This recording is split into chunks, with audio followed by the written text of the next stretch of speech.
Although Larry Jacobs had a lifelong desire to become a doctor, it wasn't until he came to Niagara University as an undergraduate student that he became focused on his career field.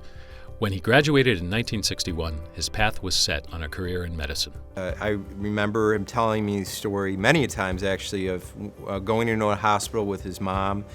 He's probably around 7 years old, and they were visiting someone that was sick, and he said, "Mom, I like the smell of this place. I want to be a doctor." And for him, that was it. Now, it may have subsided, when he adolescence and high school and the things you get interested in, like football, that he was very focused on in high school, but I think it was very much rekindled here at Niagara when he got serious again on his studies and what he wanted to do with his life. Niagara was a great transitional point in his life.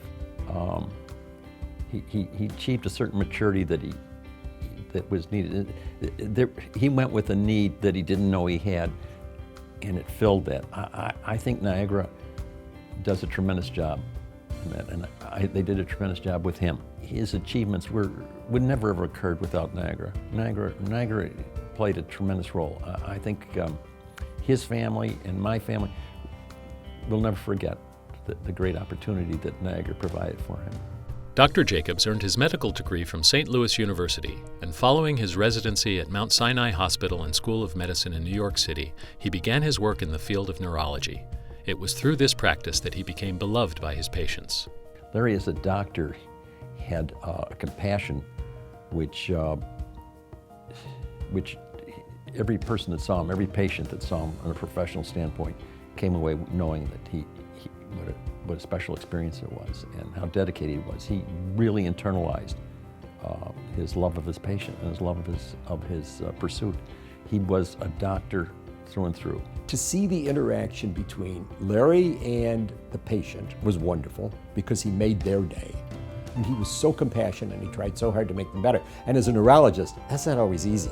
He dealt with very difficult to diagnose cases and very difficult to cure cases. But he would have 6 or 8 medical students clustered around the bed, and he would quiz them about various aspects of the case in almost a pixie-like way sometimes. And he would never embarrass them because they didn't have an answer. He'd lead them generally to the right answer.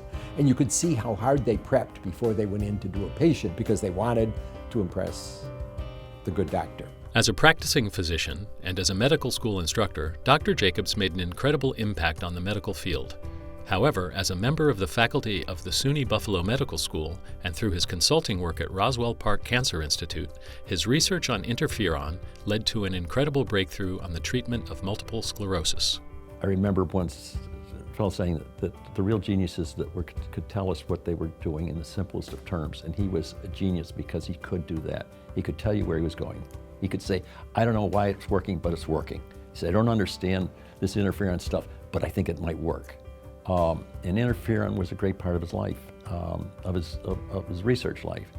He made a discovery quite by serendipity while working with some scientists at Roswell Park of a new drug, which turned out to be beta interferon. And it was only by his dogged determination that he took this discovery that nobody believed in and took it all the way through from an idea through to clinical trials at the National Institutes of Health to prove that it made a difference for patients with multiple sclerosis. And that drug today is still making a major difference for thousands of patients with multiple sclerosis around the world. Most recently, last year, I went to visit one of the auto bureaus that I run, and a person asked me, "Are you Dr. Jacobs' son?" And I said, "Yes," and he stood up and he said, "I'm standing because of your father." Dr. Larry Jacobs passed away in 2001, but his work left a mark on the medical community in Western New York and around the world. The legacy of Dr. Jacobs lives on today. On the night that Larry died, we were anxious and awaiting a call because he was at Sloan Kettering and the prognosis was not good. And I fell fitfully asleep and into a dream in which I was climbing up a hill, a pretty steep hill, with a lot of other people, but we weren't talking. We really had no relationship to one another. And I realized that Larry had come up behind me and he put his arm around me and helped me up that hill. And I don't think I would have made it without it, and with his very strong arm, because Larry had a strong arm. And he walked up next to me, but he didn't speak to me and he didn't look at me. And when we got to the top of the hill, he just kept on walking. And shortly thereafter, the phone rang, and it was his son Luke who told me that Larry had died shortly before that. And the thing I remember still to this day is that feeling of strength that Larry gave me then and still gives me now, because I really think Larry is still behind me, pushing me up the hill. He wanted to be a great doctor, and he was. He was a great human being. Tremendous sense of humor. Whoever met him, he left them feeling great. I mean, whether it was a patient or another human being he knew here in town, he's sorely missed. But as I say again, he was a great brother, and I won't forget him. Dr. Jacobs' work is known worldwide, and its impact for many is immeasurable, but none of this would have been accomplished were it not for one stabilizing force. He would not have been able to achieve what he had achieved if it wasn't for my mom. Early on, he was criticized that this research is unfounded and that they're panned many times before it started getting momentum. And I think my mom was that stabilizing force and encouraging force to keep him able to keep going on it. And they were a team, and they really, I think that would be something he'd want to always mention, and had when his remarks were made, that my mom was as much a part of this achievement as really he was. An incredibly accomplished physician, Dr. Jacobs served as the director of the William C. Baird Multiple Sclerosis Research Center, the chief of neurology at Buffalo General Hospital, and the chairman of the Department of Neurology at SUNY Buffalo School of Medicine and Biomedical Sciences. He served as a program chairman for the American Society of Neuroimaging and served Niagara University as a member of its Board of Trustees.